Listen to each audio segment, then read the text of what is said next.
Good days, ladies and gentlemen. I'm Fashion Coyote from Nigeria. I'm here to interview Yo, this is your boy Booba, the drummer boy. Boom the Drama Bro from Kenya. Nice to meet you. It's a big pleasure to meet you. Yeah, we have a little question for you because I have been disturbed because since over 6 months I've been in this country. I have been worried because I have some questions for all African leaders and African youth. And I feel you're more exposed, you can tell me more because you own a TV section and I know you can know more about the politics aspect of Kenya and globally about Africa. Sure, I'll be of help with that. I think I'm versatile when it comes to that. I think I have an idea of whatever the answer I may give you will be of help to very many youths because it's the things I've experienced and I've seen with our government. So definitely they apply to African countries too. Wow. So if I'm able to ask you, like, what is the debt that African youth can use for their leaders to see them moving forward? Okay. What's the jet that African youth can use so that African leaders can see them moving forward? Okay. You know, when it comes to African youth, we do lack some things, you know. We do lack discipline and we do lack something that to take us forward. And let me tell you something, like, it really demoralizes when you see youths out there. Sorry, I want you to bring me out to this point in a stop, like, how can a youth hold a political ambition in these days of the political era? How can a youth get involved? Because, you know, to be a politician, it takes a lot of millions. Is it changing of constitution to make it liberal for the poor and the old, or the youth and the old to compete in the market of the politics? And if it is not a market, why can't everybody above 18 get involved in it? What are the circumstances behind it? Okay, I think the constitution should be changed. It should be altered in a way that it gives more room for youth involvement and everything. Because if I come to see on most African countries, find most of their members representative, most of them are of old age, and to me, these guys, they don't have the current.com mentality that will help our youth. So I think the youth should get involved in politics. And if it's going to be such kind of a hard thing, we should ask for a referendum so that the constitution can be altered so that we can actually gain some more position in the politics sector. If as a youth being in a politics is a hard thing, because of the constitution, then the constitution should be changed and allow more room for youth to be involved. Wow, you're very impressive. You really surprised me to an extent I was speechless. I don't know you can grow more vibes to that, but thank you for that. But can I ask you the second question? Yeah, ask me the second question. So how did you think a youth going to school can get involved in the agricultural sector to get more money or loans for him to finance itself towards the political ambition he's having, even though he's schooling or is working? How did you think that can work? Because agriculture is more important in Africa because it's a green land. Okay, I actually believe that agriculture as a sector is on its own. It's a sector that needs to be dominated by youth. Not only youth should dominate it to get money to elevate them to politics, though, but it's a sector that our African youth should actually major in, because what I see is that most people who are doing agricultural sector are one of the richest people in Africa, among the richest people in Africa. If you see most of the businessmen who we have in Africa who are rich, they have agricultural sector. I think this is a sector that youth should actually target most.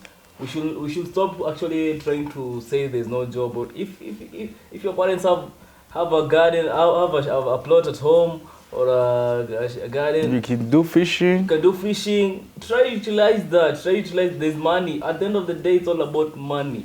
money will have more saying. If more youths will manage to actually get more income, then there's a period that youth will be having a say, because money is the say. These African leaders are having a say because they're old and they have money.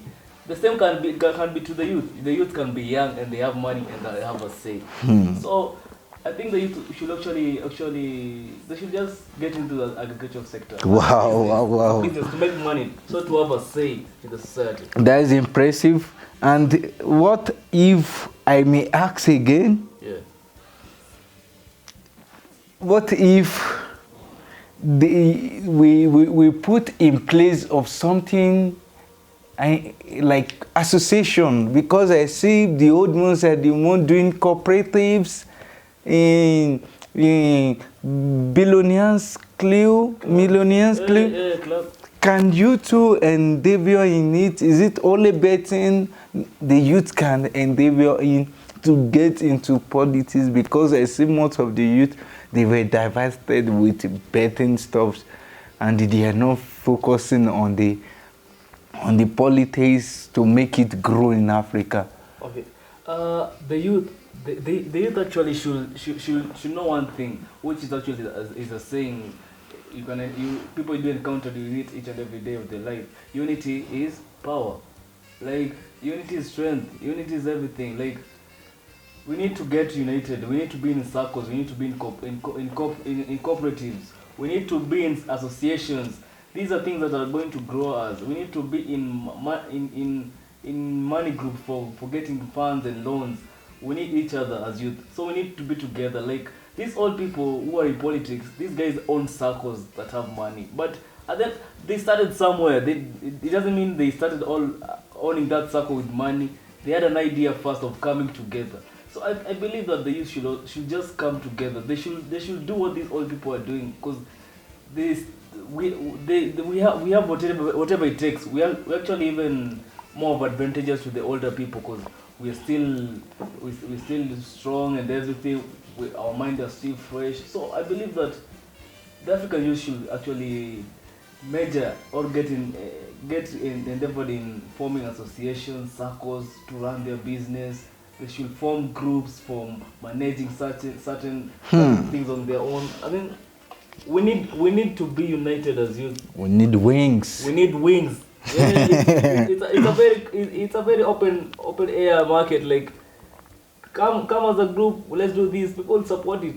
If you wanna do it yourself, it's gonna be hard. You can never. So, make it your own. thank you.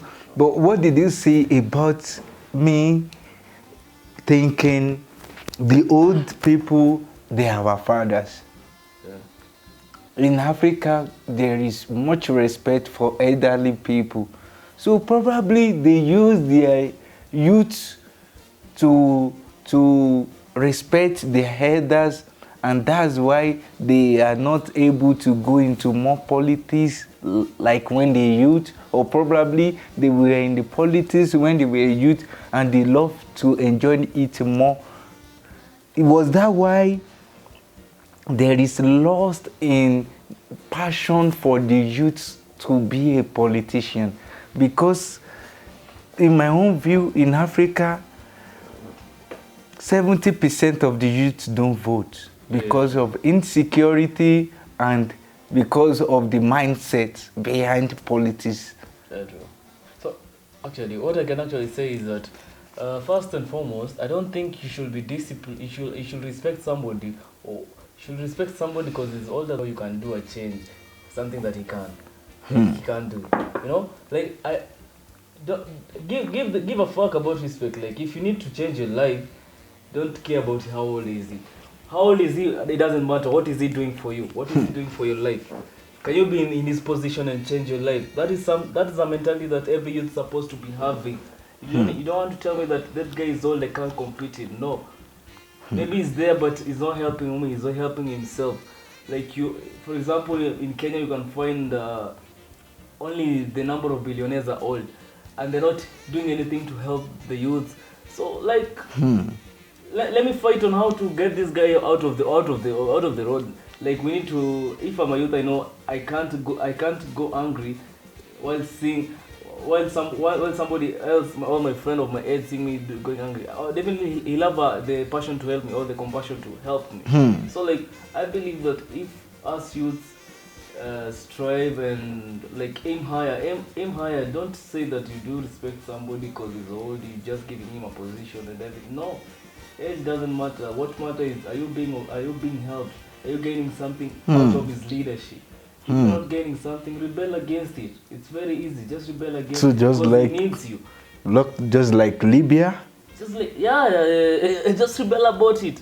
Yeah. And for you guys to rebel about these leaders who are not helping us, we need to be united. Unity just comes in everything. Just like how they pull off Gaddafi. When it comes to Gaddafi, if it was the right thing for the youth to do that, it was well and good. Yeah, they did it. They did it. But at the end of the day, just know before you do anything, actions have consequences. So be prepared. Like, weigh things out. Are you going to do this? Is it going to be of beneficial or of disadvantageous to your future? Or you have to weigh both sides before actually coming into an action. Okay. Okay, so this might be my last question for you, okay. Mr. Buba. Yeah. It's a big pleasure meeting you again. Pleasure yours, bro. So what can you think the youth can do to stand up to what can they do, and what do you think it can empower them towards the competition? What, in a brave word? What the youth can do to encourage them into a competition. Just know you are born to survive. You're here to make money. And for you to make money, there must be a competition. You have to be on the ladder. Being on the ladder is a competition. Just know you're here to make money. You're a competition. Thank you, Mr. Boba, and God bless you. God bless Africa. God bless Nigeria. God bless.